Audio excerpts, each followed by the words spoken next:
I can see I'm here with more lessons from a silicone donut. People have asked me to apply my wraps to this donut, and so I'm going to do that with all of the elastic tourniquets that I have. But mind you, I view my wraps as wraps. I don't like for them to be used as tourniquets. I like direct pressure whenever possible. Also, I'll just say they work on my 60 centimeter legs. They'll stop flowing my legs, but if you have larger legs, you probably need a dedicated tourniquet if you want complete occlusion or two wraps. Um, Also, this is 00-30 silicone durometer, and I'm not sure if that is a great representation of human tissue even. So what I'm getting at with these clips is not how do you pick a best tourniquet, but what is happening to the tissue underneath in terms of vessel depth and area of squeeze and that sort of thing. So a little bit more, I guess, more fundamental. Please don't view these videos as a way to pick your favorite tourniquet. What I recommend is you try a variety of them, test it on your legs, and see if it'll stop flow. If so, then maybe that's the right product for you.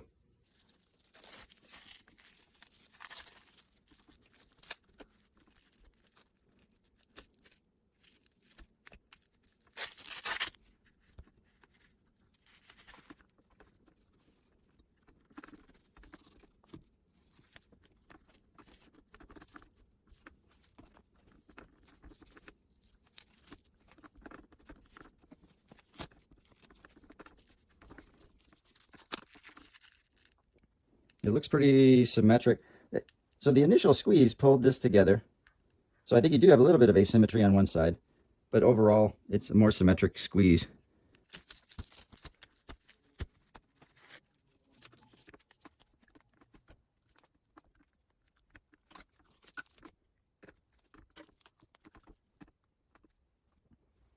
So that's a pretty narrow band, but I can see light through here and through the center pretty well.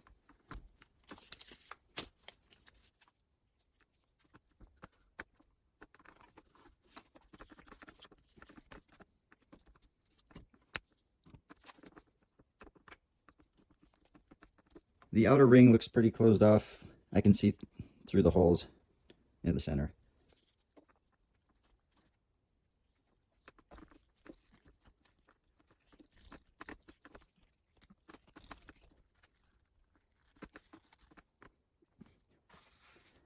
Now, mind you, the SWAT T, this is sort of a hard comparison because the SWAT T is wider than my donut. So I'm going to do a narrow application, and we'll just see how that looks.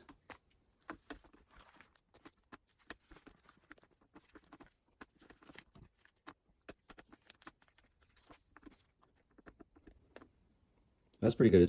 It's fairly, I see more closure over here.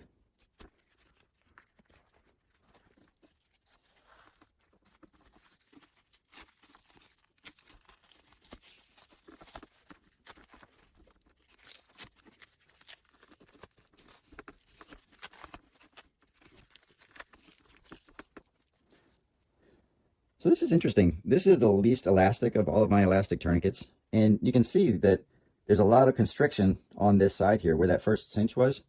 I can actually see through the hole here as well as here and there.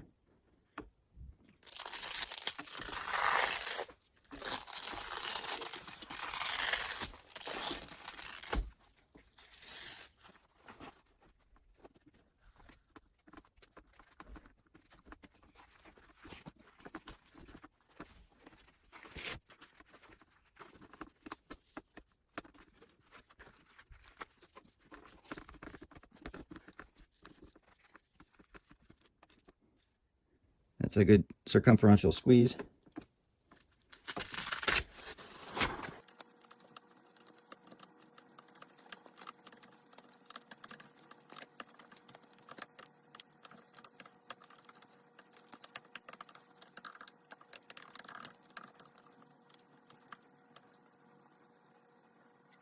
All right, so this is just a shout out to Dr. Esmark from the 1800s. So the Esmark that I own, uh, it stretches to 15 feet long, and that makes all the difference. This will hit higher pressures than any tourniquet that I own. I've tested it out with my manometer.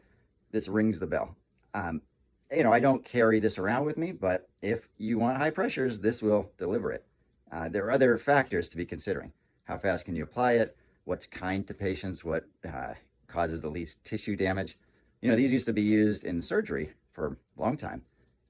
But when you're unconscious, it's hard to control pressure delivered. So digital pneumatic tourniquets are more popular now.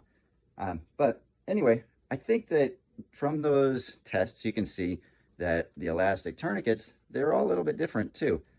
But they have, I think, more of a circumferential squeeze, which may be a good thing or a bad thing. I'm not sure, but it's just more information.